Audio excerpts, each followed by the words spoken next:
الله وكفى وسلام على عباده الذين اصطفى أما بعد أعوذ بالله من الشيطان الرجيم بسم الله الرحمن الرحيم ومن آياته أن خلق لكم من أنفسكم أزواجا لتسكنوا إليها سبحان ربك رب العزة عما يصفون وسلام على المرسلين والحمد لله رب العالمين اللهم صل على سيدنا محمد وعلى آل سيدنا محمد وبارك وسلم اللهم صل على سيدنا محمد وعلى آل سيدنا محمد وبارك وسلم اللهم صل على سيدنا محمد وعلى آل سيدنا محمد وبارك وسلم۔ ماہ رمضان مبارک کی 29 تاریخ ہے، سن 1441 ہجری ہے، مئی مہینے کی 23 تاریخ ہے اور سن 2020 عیسوی ہے۔ پورے ملک میں لاک ڈاؤن کا دور ہے اور کرونا وائرس کا زمانہ ہے۔ اللہ تعالیٰ سے دعا ہے اللہ تعالیٰ اس وبا سے تمام انسانوں کی حفاظت فرمائے اور انسانوں کو اللہ کی قدرت کو پہچان کر اللہ تعالیٰ سے ڈرتے ہوئے اس کی اطاعت کے ساتھ زندگی گزارنے کی توفیق عطا فرمائے۔ گزشتہ کل اس موضوع پہ گفتگو چل رہی تھی کہ بچہ جب بڑا ہوتا ہے، جوان ہوتا ہے، تو اپنی طبیعت کے اندر کچھ تبدیلی محسوس کرتا ہے، اس کے اندر کچھ خواہشات ابھرتی ہیں، اس کا اندر کا سیکسول جذبہ ایکٹیو ہوتا ہے۔ اب ماں باپ کی ذمہ داری ہے کہ وہ اس کے لیے نکاح کا انتظام کریں۔ اب نکاح میں کیسا زندگی کا ساتھی ہونا چاہیے، کس کا انتخاب کریں، اس سے متعلق کچھ باتیں ہوئی تھیں۔ آج ہمیں اسی موضوع کو آگے بڑھانا ہے اور اس بات پر غور و فکر کرنا ہے کہ اللہ پاک نے نکاح کی نعمت دے کر انسانوں کو کس طرح سے کیا کیا نعمتیں عطا فرمائی ہیں۔ تو نکاح کے مقاصد میں ایک مقصد تو یہ ہے کہ اللہ تعالیٰ اس کے ذریعے سے شوہر اور بیوی دونوں کو گناہوں سے بچاتے ہیں۔ خاوند بیوی کے ذریعے سے گناہ سے بچتا ہے اور بیوی خاوند کے ذریعے سے گناہ سے بچتی ہے۔ وہی خواہشات، وہی ضرورتیں جو یہ نکاح کے بعد تنہائی میں پوری کرتے ہیں، اگر مان لو یہ نکاح نہ ہوتا تو یہ حرام کاری ہوتی، یہ زنا کاری ہوتی، تو اللہ پاک نے کتنا کرم فرمایا کہ نکاح کے دو بول بول کر اللہ پاک نے دونوں کے لیے تنہائی کی ملاقات کو حلال اور جائز قرار دے دیا۔ اصل میں یہ اللہ تعالیٰ کے نام کی برکت ہے۔ جس وقت اللہ کا نام لے کر نکاح ہوتا ہے تو اس نام کی برکت یہ ہے کہ حرام چیز جو ہے وہ حلال بن جاتی ہے۔ ایک فقہ کا اصول ہے کہ دنیا میں جتنی چیزیں ہیں سب حلال، حلت اصل ہے، اس میں حلال ہونا اصل ہے۔ اگر کوئی چیز اس کو حرام کہے تو اس کو دلیل دینی پڑے گی کہ اس دلیل کی وجہ سے یہ حرام ہے۔ مثلا سبزی ہے، بھاجی ہیں، اسی طرح سے فروٹ ہیں، ان میں حلت اصل ہے، اصل حلال ہونا اصل ہے۔ اگر کوئی ان کو یہ کہے کہ حرام ہے، یہ چوری کے ہیں، یہ کسی چھین کے لائے ہیں، تو اس کو دلیل دینی پڑے گی کہ یہ آپ کے لیے جائز نہیں ہے اور نفی نفسی حلال ہے۔ لیکن نکاح اور گوشت یعنی جانور، ان دونوں چیزوں کے اندر حرمت اصل ہے۔ مثلا کسی کی لڑکی کسی کے لیے حلال نہیں ہے، اس کو چھیڑنا، اس کو دیکھنا، اس کو ٹچ کرنا حلال نہیں ہے، اس میں حرمت اصل ہے۔ اسی طرح جانور ہے، بکری ہے، بکرا ہے، بھینسیں ہیں، مثال کے طور پر جتنے معقول اللحم جانور ہیں، تو یہ اللہ تعالیٰ کی ایک مخلوق ہے، وہ جاندار ہے، تو حرمت، اس کے اندر حرمت اصل ہے۔ لیکن جب اللہ کا نام لے کر اس کو ذبح کیا جاتا ہے وہ حرمت حلت سے تبدیل ہو جاتی ہے۔ جب اللہ کا نام لے کر نکاح پڑھا جاتا ہے، دو لفظ بولے جاتے ہیں، اللہ کا نام درمیان میں آتا ہے، وہ اس نکاح کے ذریعے سے، ان دو بولوں کے ذریعے سے وہ جو حرام تھا وہ حلال ہو جاتا ہے۔ تو یہ اللہ کے نام کی برکت ہے۔ تو نکاح کا ایک مقصد تو یہ ہے کہ آدمی اس کے ذریعے سے گناہوں سے بچتا ہے، میاں بیوی دونوں ایک دوسرے کے ذریعے سے گناہوں سے بچتے ہیں۔ دوسرا نکاح کا مقصد یہ ہے کہ ایمان کی تکمیل ہو جاتی ہے۔ محبوب صلی اللہ علیہ وسلم نے فرمایا النکاح نصف الایمان، نکاح تو گویا آدھا ایمان ہے۔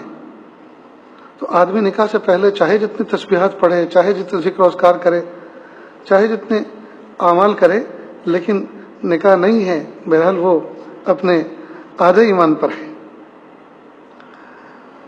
تیسرا مقصد نکاح کا یہ ہے کہ دونوں باعزت زندگی گزارتے ہیں. کوئی اللہ پاک نکاح کے ذریعے سے میاں بیوی کو باعزت بنا دیتے ہیں. بیوی خاوند کے ذریعے سے باعزت ہوتی ہے اور خاوند اپنی بیوی کے ذریعے سے باعزت ہوتا ہے. چوتھا مقصد یہ کہ دونوں کے ذریعے سے زندگی کا بوجھ ہلکا ہو جاتا ہے، غم ہلکے ہو جاتے ہیں. ظاہر ہے کہ اکیلا آدمی ہو بہت سے ٹینشن ہوتے ہیں، بہت سی تکلیفیں ہوتی ہیں، کوئی اس کا بوجھ ہلکا کرنے والا نہیں ہوتا. لیکن جب نکاح کر لیا، میاں بیوی اکٹھے ہو گئے، تو ایک دوسرے کو تسلی دیتے ہیں، صبر کی تلقین کرتے ہیں، اللہ تعالیٰ کو یاد دلاتے ہیں، اعتماد دلاتے ہیں، تو بہت سارے ٹینشن، بہت سارے غم، بوجھ ہلکا ہوتا ہے نکاح کے ذریعے سے. ایک مقصد یہ بھی ہے کہ اللہ تعالیٰ نکاح کے ذریعے سے اولاد کا حصول آسان فرماتے ہیں. لہذا نکاح کے بعد میاں بیوی کی پہلی تمنا یہ ہوتی ہے اللہ پاک ہمیں نیک صالح اولاد عطا فرمائے، آنکھوں کی ٹھنڈک اولاد عطا فرمائے، ہنستا کھیلتا ہمیں کھلونا عطا فرمائے. اور یہ صرف عوام ہی کو تمنا نہیں، بلکہ وقت کے انبیاء کرام نے بھی اس کی تمنا کی. اور حضرت زکریا رحمۃ اللہ علیہ نے تو بڑھاپے کی عمر میں اللہ تعالیٰ سے دعائیں مانگی اور تڑپ کے ایسی دعا مانگی کہ رب کریم کو ترس آ گیا ان کے اوپر. اور ایک مقصد یہ کہ نکاح کے ذریعے سے اللہ تعالیٰ زندگی کو پرسکون فرما دیتے ہیں.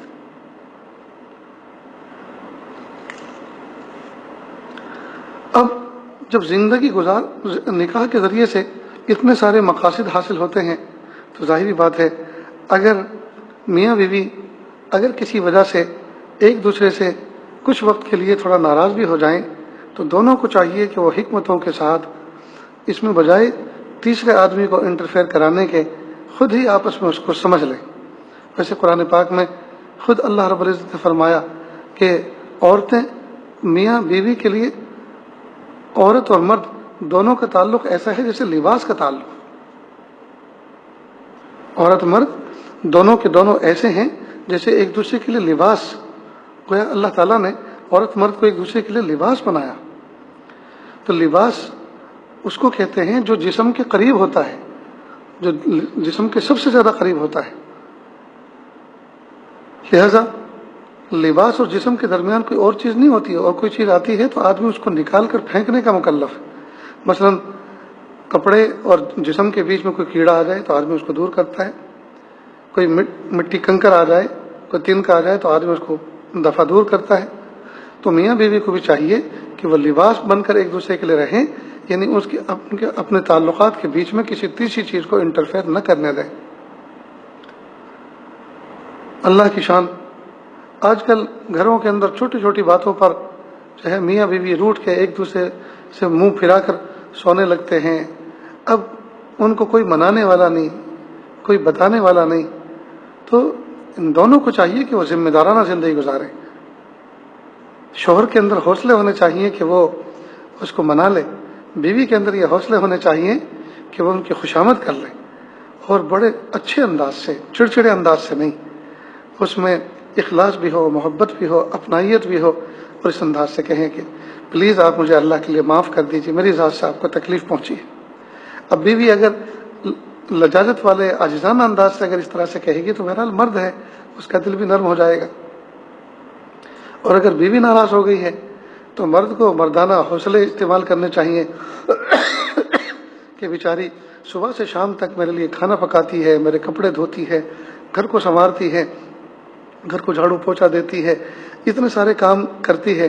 اب اگر وہ کسی بات پر مجھ سے ناراض ہو گئی تو پھر میں مرد کس کام کا؟ تو کیا میں اتنا بھی برداشت نہیں کر سکتا اس کی بات کو؟ تو بہرحال مرد بڑے حوصلوں کے ساتھ اس کو محبت کے ساتھ خوش کر لے. ویسے عورتوں کو خوش کرنا، عورتوں کو منانا بہت ہی آسان کام ہے، اس لیے کہ اللہ تعالیٰ نے ان کے آنسو بھی پلکوں پہ رکھے ہوئے ہوتے ہیں اور ان کی ہنسی بھی ناک پہ رکھی ہوئی ہوتی ہے. معمولی سی گدگدی کر دو، معمولی سی کوئی ایسی بات کہہ دو، بس یہ کھلکھلا کے ہنس پڑتی ہے.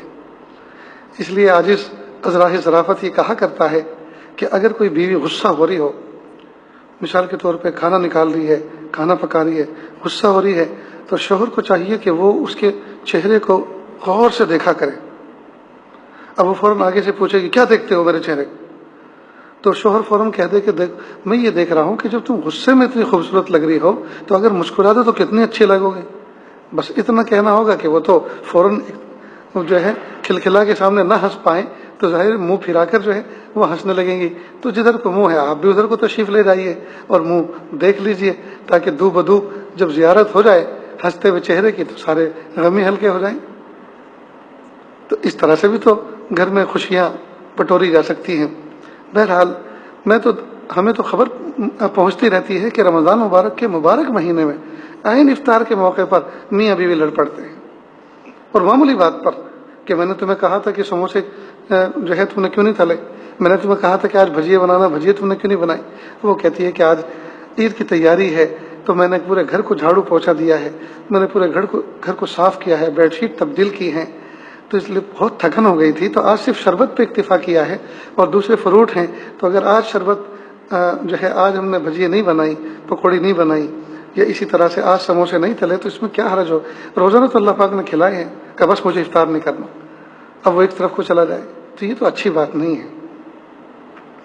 اور پھر جب یہ جھگڑے چھوٹے چھوٹے معصوم بچوں کے سامنے ہوتے ہیں تو بچے سہم جاتے ہیں, بچے ڈر جاتے ہیں اور کئی مرتبہ باپ کی تصویر ان کے ذہن میں بڑی بھیانک بن جاتی. وہ امی سے میٹھی میٹھی بات کریں گے, امی تم بہت اچھی ہو, ابو اچھے نہیں ہیں, ابو بدل دو. کئی مرتبہ معصوم بچے تو یہ تک الفاظ کہہ دیتے ہیں ابو بدل دو یا ابو کو بیچ دو. اب کیا کریں, ابو بکتے بھی تو نہیں ہیں, ساری دنیا کا اسکریپ بک رہا ہے لیکن یہ اسکریپ ایسا ہے کہ یہ بکتا بھی نہیں. بہرحال اللہ تعالیٰ سے ہم ہمیشہ اپنے دعاؤں میں چیز کو مانگیں, اللہ ہمیں حسن اخلاق کے ساتھ زندگی گزارنے کی توفیق عطا فرمائے, ایک دوسرے کی بات کو سننے اور سمجھنے کے ساتھ اس پر عمل درآمد کرنے کی توفیق عطا فرمائے. اللہ مثبت انداز سے زندگی گزارنے کی توفیق عطا فرمائے. یہ سب چیزیں ہم اللہ سے مانگیں. نیز کئی مرتبہ میاں بیوی گھر میں صرف اکیلے نہیں رہتے بلکہ شوہر کی والدہ بھی ہوتی ہیں گھر کے اندر, شوہر کے والد بھی ہوتے ہیں, اس کی بہن بھی ہوتی ہیں. اب ظاہر ہے کہ جب اتنے سارے افراد ہوں تو کچھ نہ کچھ کھٹپٹ تو ضرور ہوتی ہے. جیسے ایک ٹوکرے کے اندر آپ کچھ برتن رکھ دو تو برتن آپس میں کچھ نہ کچھ تو آواز کرتے ہیں, اسی طرح گھر کے اندر کچھ نہ کچھ آواز تو ہوتی ہے, اس لیے کہ سب کے سب بولنے والے ہوتے ہیں, گونگے تو ہوتے نہیں. اب اس صورت میں بہت حکمت کی ضرورت ہے. سب کی طبیعتوں کو پہچان کر اس کے طبیعت کے اعتبار سے بیہیو کرنا, یہ بڑی حکمت جو ہے اس کے لیے درکار ہوتی ہے. یہ اللہ تعالیٰ سے یہ چیز کثرت سے مانگنی بھی چاہیے, اللہ کس کے ساتھ میں کس طرح کا برتاؤ کروں, یا اللہ یہ سمجھ بوجھ مجھے عطا فرما دیجیے. کہتے ہیں کہ ایک مرتبہ ایک حکیم کے پاس ایک نوجوان عورت آئی زار و قطار روتے ہوئے, اور حکیم صاحب کے پاس بیٹھ کر بڑی عاجزانہ انداز سے روتے ہوئے یہ بات کی, حضرت حکیم صاحب آپ مجھے ایک زہر کی پڑیا دے دو, مجھے زہر کی پڑیا دے دو, اور میری عزت کے علاوہ جو تم مجھ سے مانگو گے میں دینے کے لیے تیار ہوں.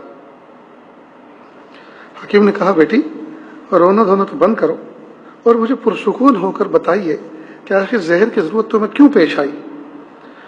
اب اس نے اپنے آنسوؤں پہ قابو پایا, جذبات پہ قابو پایا اور کہا حکیم صاحب میں ایسی ایک مظلوم عورت ہوں کہ مجھ سے زیادہ آسمان کی چھت کے نیچے کوئی مظلوم ہوگی بھی نہیں. میری شوہر میری ساس جو ہے مجھ سے یہ مطالبہ کرتی ہے, یہ کام بتاتی ہے, یہ کہتی ہے ایسا کرو ایسا کرو, میں عاجز آ گئی ہوں اس سے. حکیم صاحب نے ساری بات سنی اور پوری تفصیل سننے کے بعد ایک فیصلہ سنایا اور کہا کہ بیٹی اللہ پاک نے تمہیں بالکل صحیح جگہ پہ پہنچایا, اور تمہاری بات سننے کے بعد مجھے لگ یہ رہا ہے کہ واقعی اس ساس کو زندہ رہنے کا زمین پر بالکل حق نہیں ہے, اس کو تو زیر زمین چلے جانا چاہیے, اور تم بالکل فکر مت کرو, اس کو مارنے میں تمہارا پورا ساتھ دوں گا. لیکن چند باتیں میری ذرا سن لو. اگر میں کوئی ایسا ہارڈ پوائزن تم کو دے دیتا ہوں, ایسا فل پوائزن دے دیتا ہوں, ایسا زہر کہ تم اس کی پڑیا لے کر جاؤ اور بڑھیا کو کھلا دو اور بڑھیا فوراً مر جائے, تو فوراً سب شک کا دائرہ ہے تمہاری طرف جائے گا, شک کی سوئی تمہاری طرف جائے گی, اور تمہیں 2 ڈنڈے پڑیں گے, تم میرا نام آسانی کے ساتھ لے دو گے, تو میں بھی مروں گا تم بھی مرو گے، میں بھی پھنسوں گا تم بھی پھنسو گے۔ اس لیے میں چاہتا ہوں کہ بڑھیا مرنی تو ضرور چاہیے، لیکن ایسے زہر سے نہیں کہ جاتے کے ساتھ ہی وہ اثر کر دے، بلکہ سلو پوائزن میں تمہیں دیتا ہوں، روزانہ ایک ایک پڑیا اس کو کھلایا کرو، اور 40 دن کی 40 پڑیا میں بنا کے دیتا ہوں، 40ویں دن 40ویں پڑیا ختم اور بڑھیا بھی ختم، مسئلہ ہی ختم ہو جائے گا۔ اب یا تو وہ روتے ہوئے آئی تھی، اور یہ بات سن کر حکیم صاحب کی وہ کھلکھلا کے ہنس پڑی کہ حکیم صاحب جلدی کرو، اللہ تمہیں جزائے خیر دے۔ کہا نہیں، ابھی بات پوری نہیں ہوئی، اور سنو۔ ایک تو یہ کہ تمہیں روزانہ سونے سے پہلے دودھ میں اس کو یہ پڑیا ملا کر دینی ہے، اور دوسرا کام یہ کرنا ہے کہ جس دوران یہ دوائی چلتی رہے آپ جو ہے اتنی خدمت کریں، اس کی اتنی خدمت کریں کہ جو 40ویں دن بڑھیا مر جائے تو کسی کے فرشتوں کو بھی اس بات کا احساس نہ ہو کہ اس کے مارنے میں تمہارا ہاتھ ہے، یہ جو تم نے زہر کی پڑیا دی اس کی وجہ سے ماری ہے، بلکہ لوگ تمہاری اس خدمت کی وجہ سے اس کے مرتے وقت یہ سوچیں کہ بھئی ان میں آپس میں جھگڑا ہوا کرتا تھا، لیکن یہ تو ماضی کی داستان بن گئی، تو بہت پرانی بات ہو گئی، اب تو ہم دیکھ رہے ہیں 2 مہینے سے یہ ایسے شیر و شکر بن کے رہ رہے ہیں محبت سے کہ اس کا تو تصور نہیں ہو سکتا کہ اس نے کچھ کیا ہو۔ لہٰذا روزانہ امی امی کہہ کے پکارو، امی کھانا کھا لو، امی تم آرام کر لو، امی لاؤ تمہارے سر میں جوں دیکھ لوں، لاؤ تمہارے سر میں تیل لگا دوں، دیکھو میں کپڑے دھو رہی ہوں، تم بھی کپڑے نکال دو تاکہ یہ کپڑے بھی دھل جائیں، صاف ستھرے کپڑے دھل کے رکھے ہوئے ہیں، پریس کر کے رکھے ہوئے تو ان کو پہن لو۔ تو جب تم اس طرح سے کرنا شروع کرو گی تو کسی کو بھی دائیں بائیں یہ پتہ نہیں چلے گا، یہ شبہ نہیں ہوگا کہ اس کے مارنے میں تمہارا ہاتھ۔ اللہ کی شان، وہ پڑیا لے کر گئی بڑی خوش خوش، اور اس نے جب پوچھا کہ اس کی قیمت کیا چکانی ہے، کہا پہلے بڑھیا کو مرنے دو، اس کا کریا کرم ہونے دو، اس کے بعد دیکھا جائے گا۔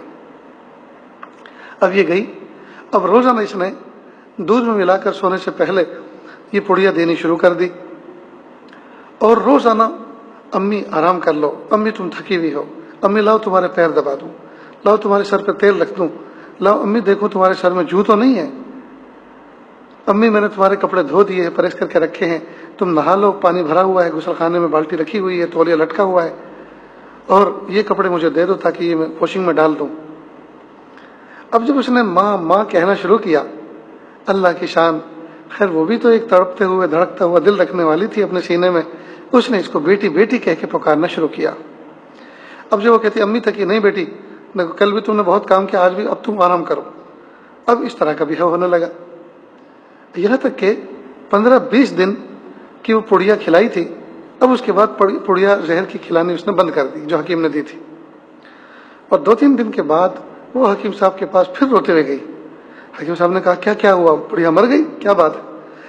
کہا حکیم صاحب اللہ کے لیے مجھے کوئی ایسی اب دوائی دو جس سے زہر کا اثر ختم ہو جائے، جو اینٹی پوائزن ہو۔ کہ کیا مطلب؟ کہ نہیں حکیم صاحب اللہ کے لیے مجھے آپ ایسی دوائی دے دو تاکہ وہ زہر کا اثر ختم ہو جائے، میں نے کل 20 پڑیا کھلائی اور 3-4 دن سے تو میں نے پڑیا کھلائی بھی نہیں۔ وہ جو دن میں آپ کے پاس دکھی دل سے آئی تھی، اصل میں اس زمانے میں معاملہ ہی بڑھیا کا کچھ اس طرح کا تھا، لیکن جب سے میں نے یہ پڑیا دینی شروع کی اور جب سے میں نے اس کو امی امی کہہ کے پکارنا شروع کیا، اس نے مجھے بیٹی کا درجہ دے دیا، اور اب جب وہ مجھے بیٹی بیٹی کہہ کے پکارتی ہے تو مجھے یاد آتا ہے کہ 40ویں دن جب اس کا جنازہ اٹھے گا تو جو مجھے بیٹی کہنے والی ماں بنی ہوئی ہے، تو وہ جب اس کا جنازہ اٹھے گا تو اس دن میرے پہ کیا گزرے گی۔ اس لیے حکیم صاحب میں اس کو مرتے ہوئے اور جنازہ اٹھتے ہوئے دیکھنا نہیں چاہتی، اللہ کے لیے اس زہر کا تریاق کوئی مجھے دے دو۔ حکیم صاحب نے کہا کہ بیٹی دیکھو، رونا دھونا تو بند کرو اور اب سکون کے ساتھ میرے تو متوجہ ہو، جو میں بات کہوں اس کو سنو دھیان سے۔ پہلے دن جب تم میرے پاس آئی تھی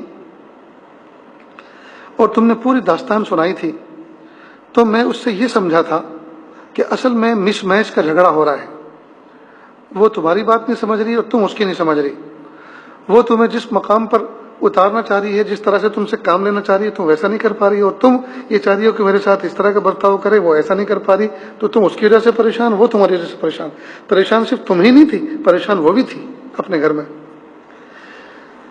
تو میں نے تمہیں زہر کی پڑیا کے نام سے جو پڑیا دی تھی، ایک تو مطمئن ہو جاؤ کہ وہ زہر کی پڑیا نہیں تھی، وہ تو طاقت کی پڑیا تھی۔ لیکن زہر کے نام سے اس لیے دی تھی کہ تم اس دن میری دکان سے اٹھنے والی نہیں تھی جب تک کہ زہر کے نام سے تمہیں پڑیا نہ دی جائے. تم تو آئی تھی اس پورے ارادے کے ساتھ کہ اس کو مارنا ہی ہے. لہٰذا وہ تو تم مطمئن رہو, وہ جو باقی ہے وہ بھی کھلا دو, وہ تو طاقت کی پڑیا تھی, انشاءاللہ نہیں مرے گی. رہی بات جو اصل دوا جو تھی تمہارا, وہ باتیں تھی جو میں نے اس دن تمہیں سمجھایا تھا. میں نے سوچا کہ اصل میں یہ جو مس میچ ہو رہا ہے اس کو ختم کرنا ہے. جب میں نے تمہیں بتایا کہ بیٹی تم اس کی خوب خدمت کرو اور اس کو امی امی کہہ کے پکارو, تو اصلی علاج تھا. جب تم نے اس کی خدمت کرنی شروع کی اور امی امی کہہ کے پکارنا شروع کیا تو اس نے بھی اپنا رویہ بدل دیا. اس نے جب دیکھا کہ بیٹی بن کر میری زندگی گزار دی ہے, مجھے ماں کہہ کے پکار دی ہے, میرا حق ادا کر دی ہے, مجھے راحت پہنچا دی ہے, تو بھلا میں اس کو بیٹی کیوں نہ کہوں. تو اس نے بیٹی کا درجہ دے کر جو ہے بات کرنی شروع کی. اب یہ جو جھگڑے ہوتے ہیں وہ ساس بہو میں ہوتے ہیں, بیٹی اور ماں میں نہیں ہوا کرتے. اللہ اکبر کبیرہ, کتنی پیاری بات. یہ جو ساس بہو کے جھگڑے ہوتے ہیں یہ تو گویا اجنبیوں کے ہوتے ہیں. تو جب ساس بہو بن کر رہو گے تو وہ تو اجنبی بن گئے تم, اور جب ماں اور بیٹی بن گئی تو اپنائیت ہو گئی. ماں بیٹی میں اگر کوئی معمولی بات تربیت کی ہو بھی جائے تو بیٹی اس کو ماں کی بات سمجھ کر اس کو زہر نہیں سمجھتی اپنے لیے, وہ سمجھتی ہے کہ یہ میری ماں ہے, میں نے اس کے پیٹ میں 9 مہینے پیر پھیلائے ہیں, میں نے اس کی چھاتی سے دودھ پیا ہے, اس نے غلام بے دام بن کے میری خدمت کی ہے, مجھے نہلایا ہے دھلایا ہے, میری تربیت کی ہے, میرے اندر ہمیشہ اچھائیاں پیدا کرنے کی کوشش کی ہے, میرے اندر سے برائیوں کو نکالا ہے, اور برائی اگر دیکھی ہے تو ہمیشہ اس ماں کا دل دکھا ہے. تو ظاہری بات ہے کہ اگر ماں بچی کو کوئی بات کہتی بھی ہے اور بچی کو وہ چیز بری بھی لگتی ہے تو بچی کو اس وقت سوچنا چاہیے کہ یہ ماں ہے, ماں یہ ماں ہے, ماں آسمان کی چھت کے نیچے میرے لیے اس سے بڑا خیرخواہ کوئی ہو نہیں سکتا. اگر کوئی بھی مجھے تکلیف پہنچے, کوئی بھی مجھے دکھ پہنچے, کوئی بھی چوٹ لگے تو سب سے پہلے آنسو اگر ڈھلکنے والا ہوگا تو وہ ماں کی پلکوں سے ڈھلکے گا. تو یہ اس کا مطلب یہ نہیں کہ گھروں کے اندر ماں بیٹی ہے تو قرب قیامت کی نشانی ہے, قیامت کی قریبی کی نشانی ہے کہ جو ہے اولاد اور ماں باپ میں نفرتیں ہوں گی, لڑائیاں ہوں گی. اللہ حفاظت فرمائے. تو ہوتا ہے بہت سے گھروں میں یہ سب باتیں ہوتی ہیں, لیکن اس وقت بچی کو یہ سمجھنا چاہیے کہ یہ میری ماں ہے, یہ میری ماں ہے, اس سے بڑا خیرخواہ آسمان کی چھت کے نیچے میرا کوئی ہو نہیں سکتا. وہ اگر مجھے کوئی بات کہہ رہی ہے تو یقیناً اس میں کوئی حکمت ہے, اور میں اگر نہیں سمجھ پا رہی اور مجھے اگر وہ بات خراب لگ رہی ہے تو اس میں میری کمی ہے, میرا دل کا کھوٹ ہے, میری سوچ کا کھوٹ ہے. تو اس کی اللہ تعالیٰ سے دعا مانگنی چاہیے, اور ماں کو بھی چاہیے کہ وہ بھی اللہ سے دعا کرے. تو بہرحال جو جھگڑے ہوتے ہیں وہ ساس بہو میں تو ہوتے ہیں لیکن ماں اور بیٹی میں نہیں ہوتے. تو جب بہو جو ہے وہ جو ہے بیٹی بن جائے اور ساس جو ہے وہ ماں بن جائے تو پھر سارے کے سارے جھگڑے ختم ہو جاتے ہیں. تو اس سوچ کے ساتھ زندگی گزارنی چاہیے. بلکہ آج تو کہا کرتا ہے کہ نکاح سے پہلے ہر لڑکی اور لڑکے کا ایک ماں اور ایک باپ ہوتا ہے, اور ہر نکاح کے بعد ہر لڑکے اور لڑکی کا 2 ماں اور 2 باپ بن جاتے ہیں. ساس و سسر جو ہے وہ بھی ماں باپ ہے. لہذا کامیاب داماد وہ ہے جو اپنے سسر اور ساس کو سسر اور ساس کی نظر سے نہ دیکھے بلکہ امی اور ابا کی نظر سے دیکھے. اور کامیاب بہو وہ ہے کہ جو اپنے ساس سسر کو ساس سسر کی نظر سے نہیں بلکہ ماں اور باپ کی نظر سے دیکھے. اسی طرح کامیاب ساس سسر وہ ہیں جو اپنے داماد کو اور اپنے بہو کو داماد اور بہو کی نظر سے نہ دیکھے بلکہ بیٹے اور بیٹی کی نظر سے دیکھے. تو اتنا زبردست جو پرابلم گھروں میں کریٹ ہوتا ہے اس کا کتنا سولوشن کتنا آسان ہے کہ صرف سوچ بدل دو. آپ بہو کو بہو مت سمجھو, گھر کی بیٹی سمجھو. اور عجیب بات ہے کہ بہت سی ساس وہ ہوتی ہیں جن کی بیٹیاں نکاح کر کے دوسرے گھر جا چکی ہوتی ہیں. اب اپنی بہو کے اندر وہ کوئی کمی دیکھتی ہیں تو اس کو جگ ظاہر کرتی ہیں اور کہتی پھرتی ہیں محلے میں, ہائے میری قسمت پھوٹی نکلی, جب میں بہو تھی تو مجھے ساس اچھی نہ ملی, اور جب اللہ نے مجھے ساس بننے کا موقع دیا تو مجھے بہو اچھی نہ ملی. اس کا مطلب بس یہ تو دنیا میں اکیلی تو ہی سب سے اچھی ہے اور کوئی ہے ہی نہیں. یہ کتنی بری سوچ ہے. حالانکہ اس کی بیٹی کی سسرال سے اگر اس کی کوئی شکایت آتی ہے تو اس کو چھپا چھپا کے پھرتی ہے, اپنی بہو کو بھی نہیں بتاتی کہ وہ سر پہ نہ بیٹھ جائے کہ دیکھ تیری بیٹی بھی تو ایسے کرتی. اس کی عیبوں پر پردہ ڈالتی ہے. اور بہو اگر کوئی ایسی حرکت کرتی ہے تو اس کو جگ ظاہر کرتی ہے, محلے محلے گاتی بجاتی پھرتی ہے, سب کو پڑوسیوں کو سناتی پھرتی ہے کہ دیکھو میری بہو ایسی ہے. بلکہ یہاں تک سنا گیا ہے کہ اگر کوئی روٹی میں سوراخ ہو گیا، پکاتے ہوئے روٹی میں چھید ہو گیا، سوراخ ہو گیا، تو اس کو لے کے محلے محلے پھرتی ہے، یہ دیکھو اس کو بہو رانی کو روٹی بنانی بھی نہیں آتی ہے، دیکھو سوراخ والی روٹی بنائی ہے، بتاؤ اس کو میں کہاں لٹکاؤں، کہاں لٹکاؤں؟ رسی ڈال کے اپنے گلے میں تعویذ بنا کے ڈال لے، بھوک لگے تو کھایا کرنا۔ توبہ توبہ، کتنی بری بات ہے۔ اپنی بچی اگر وہ ایسی حرکت کرے، غلطی کرے، تو اس پہ پردے ڈالتی ہے، چھپاتی ہے، اور اپنی بہو جو بیٹے کی بیوی ہے وہ بھی تو بیٹی کے درجے میں ہے، وہ بھی تو اپنے ماں باپ کو چھوڑ کے اب زندگی کا بڑا حصہ تمہارے یہاں گزارنے والی ہے جی، تو اس کے عیبوں پر پردہ پوشی کیوں نہیں کرتے؟ میرا اللہ تعالیٰ سے دعا ہے، اللہ تعالیٰ کہنے سننے سے زیادہ عمل کی توفیق عطا فرمائے، جو باتیں کہی گئی ہیں ان کو دل کے کانوں سے سن کر اس کو محفوظ رکھنا چاہیے، اور اللہ تعالیٰ سے یہ مانگنا چاہیے کہ پیارے اللہ ان باتوں پر جس وقت عمل کرنے کی ضرورت پیش آئے یا اللہ یہ باتیں اس وقت یاد بھی دلا دیجیے، اور عمل کی آسانی کے ساتھ توفیق بھی عطا فرما دیجیے۔ وآخر دعوانا ان الحمد للہ رب العالمین۔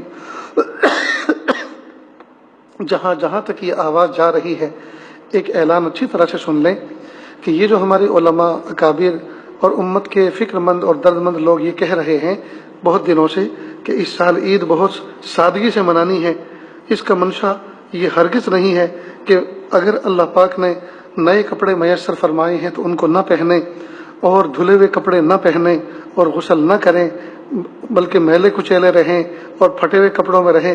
ظاہری بات ہے اگر اس طرح سے ہم پھٹے ہوئے کپڑوں میں، میلوں کپڑوں میں رہیں گے، اگر سادگی کا یہ مطلب ہے تو یہ تو اللہ تعالیٰ کے خلاف ایک قسم کا احتجاج ہے، ہرگز نہیں۔ اللہ تعالیٰ نے رمضان مبارک کے پورے مہینے میں رحمتوں کے دریا بہائے، مغفرتوں کے دریا بہائے، اللہ پاک نے نعمتیں عطا فرمائی، رزق میں برکت کے وعدے فرمائے، اور سال بھر انشاءاللہ اپنے اپنے موقع پر وہ رزق میں برکتوں کا ظہور ہوتا رہے گا۔ تو اس اللہ نے تو ہمارے ساتھ یہ کرم کا معاملہ فرمایا۔ یاد رکھنا اگر یہ عذاب ہمارے لیے ہوتا، مومنوں کے لیے ہوتا، تو اللہ پاک رمضان کا مہینہ ہمیں نصیب نہ فرماتے، اس لیے کہ رمضان یہ تو رحمتوں کا مہینہ ہے، یہ عذاب کا مہینہ نہیں۔ اس میں تو عذاب کی جو سب سے بڑا سورس ہے یعنی جہنم، اس میں تالے پڑ جاتے ہیں۔ اس میں تو عذاب جو ہے انسانوں کو بہکانے والا جو دشمن ہے شیطان، اس کو جو ہے قید کر دیا جاتا ہے۔ تو جب اللہ پاک رحمت کا دریا بہا رہے تو یہ کیسے ہو سکتا ہے کہ غضب کا بھی دریا بہائیں اور اللہ پاک ہمیں غضب کا شکار کرے؟ ہرگز نہیں، اللہ نے رحمتوں کا معاملہ فرمایا ہے۔ تو وہ سادگی پھر کیوں کہا انہوں نے سادگی سے منائی؟ اس کا کیا مطلب؟ کیسے سادگی؟ تو سادگی کا مطلب یہ کہ بازار جو کچھ کھلے ہیں ان میں شاپنگ میں اپنی بھیڑ کا اضافہ نہ کریں، بازاروں کی زینت نہ بنیں، بلکہ جو کچھ پہلے سے لے کے رکھا ہوا ہے اسی پہ اکتفا کریں۔ اور مقصد اس کا ایک اور بھی ہے تاکہ دنیا والوں کو یہ پیغام بھی دیا جا سکے کہ تم نے دکانوں کو کھولا، شراب کے اسٹوروں کو کھولا، ان کی دکانوں کو کھولا، اور نہیں کھولا تو پیارے اللہ کے گھر نہیں کھولے۔ اور سوچنے کی بات ہے بسیں چل رہی ہیں اور فاصلے کے ساتھ بھیجا جا رہا ہے کہ 3 سیٹ والی اگر جو ہے سیٹ بنی ہے تو اس پہ صرف 2 ہی بیٹھیں گے کنارے کنارے، درمیان میں کتنا فاصلہ ہوتا ہے؟ بس کی سیٹ ذرا ناپ کے تو دیکھو، 1 فٹ کا فاصلہ ہوتا ہے، اور 1 فٹ کے فاصلے سے کیا فائدہ ہو جائے گا؟ سمجھ میں نہیں آ رہا کہ یہ قانون اور ضابطے کون بنا رہا ہے۔ تھوڑی سی بھی عقل استعمال کریں، بالکل عقل بالکل حفاظت کے ساتھ رکھی ہوئی ہے، اس کو استعمال ہی نہیں کر رہے۔ ارے جب وہ 2 آدمی اتنے قریب بیٹھے ہوئے ہیں تو وہ کسی نہ کسی موقع پر اٹھ کے بھی تو ایک دوسرے کے قریب سے جائیں گے، تو جو ہونا ہے وہ تو اس وقت ٹچ ہو کے بھی ہو جائے گا۔ ٹرینوں کے اندر ٹھیک ہے فاصلے ذرا زیادہ ہوتے ہیں، 3 سیٹ پہ آدمی 2 بیٹھیں تو درمیان میں 2-3 فٹ کی جگہ بنتی ہے، لیکن جب وہ کنارے والا ٹوائلٹ میں جائے گا تو وہ اس سے لگ کے بھی تو جائے گا، اس کے کپڑے بھی تو اس سے لگ کے جائیں گے، اور ٹوائلٹ تو پورے ٹرین میں دونوں کناروں پر ایک ایک ہوتی ہے مثلاً۔ اب اس میں 40-50 آدمی جو ہے ان کو استعمال کریں گے تو ایک آدمی اگر کوئی بیماری چھوڑ کر گیا تو دوسرے کو نہیں لگے گی۔ سمجھ میں نہیں آ رہا کہ یہ کون سا سوشل ڈسٹینس ہے۔ اور کیا قانون کہ بس میں مثلا 20 بیٹھیں گے تو کیا 21واں اگر بیٹھ گیا تو کیا وہ کرونا آ جائے گا؟ مسجد میں کہا کہ 5 آدمی نماز پڑھیں گے تو چھٹا آ جائے گا تو کیا کرونا آ جائے گا؟ لا حول ولا قوت الا باللہ۔ اور 5 رہیں گے تو کرونا صرف دروازے پہ کھڑا رہے گا، اندر نہیں جائے گا۔ کیا تماشے ہیں۔ اللہ پاک نے جو عقل دی ہے ذرا اس کو بھی تو استعمال کریں۔ بہرحال تو اگر خدا نخواستہ بازار کی بھیڑ سے اگر متعدی مرض میں اگر جو ہے اضافہ ہوتا ہے تو فوراً یہ کہیں گے کہ دیکھو یہ عید کی شاپنگ کے لیے نکلے اور مسلمان اس گھروں سے باہر نکلے، بازاروں کی زینت بنے، تو ان کی وجہ سے اس میں اضافہ ہوا ہے۔ تو ہم کیوں خواہ کہ اپنے سر پر یہ الزام لیں؟ اس لیے ہمارے اکابر مشائخ نے کہا کہ بھئی بازار کی ہم زینت نہ بنے، بازار کی رونقوں میں ہم اضافہ نہ کریں، اور اللہ پاک نے جو 2 پیسے دیے ہیں تو غریبوں کو راشن پہنچائیں، غریبوں کے پاس پیسے ختم ہو چکے ہیں ان کی خدمت کریں، یہ بہت بڑا اللہ تعالیٰ کی طرف سے خوشی کا تحفہ ہوگا غریبوں کے لیے۔ البتہ گھر کے اندر جو رہتے ہوئے اور جو کچھ اللہ پاک نے نعمت عطا فرمائی ہیں، خوشی کے طور پر ان تمام کو استعمال کرنا ہے، اچھا کھانا بھی پکانا ہے، غسل بھی کرنا ہے، خوشبو بھی لگانی ہے، گھر کے اندر جو رکھے ہوئے پہلے سے کپڑے میں نئے موجود ہیں ان کو بھی پہننا ہے، یا نئی نہیں ہے تو اچھی کوالٹی کے جو کپڑے دھلے ہوئے رکھے ہیں ان کو پہننا ہے، یہ ساری خوشیاں کرنی ہیں، اور اچھا کھانا پکا کے دائیں بائیں بھی بھیجنا ہے، اور غریبوں تک پہنچ سکے تو وہاں تک بھی پہنچانا ہے۔ تو یہ ہے سادگی کا مطلب۔ سادگی کا مطلب یہ نہیں ہے کہ کالی پٹی باندھ کر اور پھٹے ہوئے کپڑے پہن کر ہم نماز پڑھیں تاکہ اللہ کو کہیں کہ لو اللہ میاں تمہیں بھی ہم سزا دے رہے ہیں نعوذ باللہ کہ تم نے ہمیں 2 مہینے گھروں میں رکھا تو ہم بھی تمہیں اچھی طرح سجدہ نہیں کر رہے۔ یقیناً اللہ کو ہمارے سجدوں کی ضرورت نہیں ہے، ہمیں اللہ کی ضرورت ہے۔ اللہ تعالیٰ جو باتیں بتائی ہیں، جو اعلان کیا گیا ہے، اس پر عمل کرنے کی ہم سب کو توفیق عطا فرمائے۔ جزاکم اللہ۔ دعا کر لیجیے۔ بسم اللہ الرحمن الرحیم۔ الحمد لله رب العالمين الرحمن الرحيم مالك يوم الدين إياك نعبد وإياك نستعين اهدنا الصراط المستقيم صراط الذين أنعمت عليهم غير المغضوب عليهم ولا الضالين آمين۔ پیارے اللہ، ہم ظاہر میں آپ کے بندے اور بندیاں ہیں، حقیقت میں نہایت گندے ہیں۔ اللہ ہمیں اپنی بندگی کا سلیقہ عطا فرما، ہماری گندگی کو دور فرما۔ میرے پیارے اللہ، ہم سب کو ایسا بنا دیجیے ہم آپ کو پسند آ جائیں۔ میرے پیارے اللہ، رمضان کے آخری لمحات چل رہے ہیں، میرے پیارے اللہ ان گھڑیوں کے اندر ہمیں اپنی رضا دے دیجئے، اپنی محبت دے دیجئے، اپنی معرفت دے دیجئے، اپنا قرب دے دیجئے، اپنی ولایت دے دیجئے، گناہوں کو معاف فرما دیجئے۔ زندگی کے جو شعبے بگڑے پڑے ہیں یا اللہ ان کو درست کرنے کی توفیق عطا فرما دیجئے۔ یا اللہ زندگی جو پٹری سے اتری ہوئی ہے یا اللہ اس کو پٹری پر لا دیجئے۔